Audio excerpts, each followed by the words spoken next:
Congresswoman, first, let me start. You're going to have a vote tonight. I think it'll be your first vote on a major piece of legislation. There's been other legislation, the Equality Act, but this is the biggest thing that you will be voting on. How do you feel about that? How do you feel about where things stand? I'm ready to get it done. I mean, we've been sitting and waiting, and I know, all of these things have to happen first. Tonight, we need to get this done. The American people sent us to Congress with a clear mandate, Chris. Do the absolute most we can to provide real relief to everyday people. True COVID-19 relief means raising the minimum wage to at least $15 per hour, no matter what the Senate parliamentarian says. Run us our money. That's what St. Louis and the country deserves. Nothing less. You're someone I think you would say you come from a different background than a lot of the folks you're serving with, and from a different place and have different life experiences. And, I just from your perspective as someone I think who is closer to being a low wage worker trying to make ends meet with kids than a lot of your colleagues, what it would mean for the minimum wage to be raised for those kind of folks. It is the difference between receiving your paycheck after the end of a week or biweekly and having money to pay all the bills or most of the bills versus having money to pay one of the bills and then deciding how much food can I buy, or do I buy a medication, or can I buy, what kind of toilet paper? The thing is, someone has asked one day, they said, well, how much, what about buying milk? Like, I hear there's this thing about buying milk. It's the difference between somebody going, where can I go get the $2.50 milk from? Or what food pantry can I go to get my basic needs met? And then what do I have to go other places to get? Like, this is a real thing. What about shutoffs?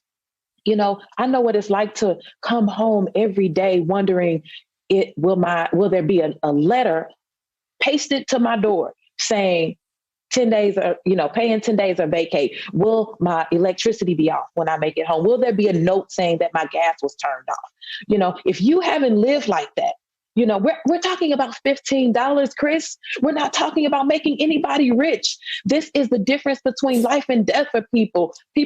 Look, we're talking about communities also that have lived under decades of disinvestment. They don't care about Senate parliamentary procedures and a filibuster. They care that they can feed their families. They care that the lights are on and that there is heat, that there is water. They care about those things. And we owe that to the American people.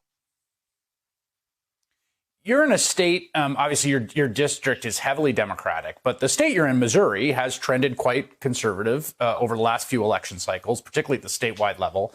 It's striking to me that in 2018, your state, again, a state that is moving to the right, voted by referendum to raise the minimum wage in Missouri above the federal, not to $15, but I think to $12 in a sort of incremental fashion. What does that say to you about the politics of this issue, just broadly speaking?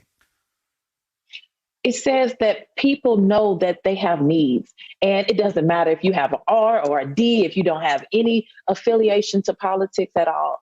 People know that hunger is real, that the pain of hunger, what your body feels like when it's hungry is real. When you can't go to the store, to the pharmacy and pick up your medications, when you have to make that decision between paying rent and getting your medications, people know that that's a real thing. And so they understand that. And also they understand that it's $15 where we really should be, And so we have in Missouri, we've seen progressive issues pass in our state, but not necessarily very many progressive politicians.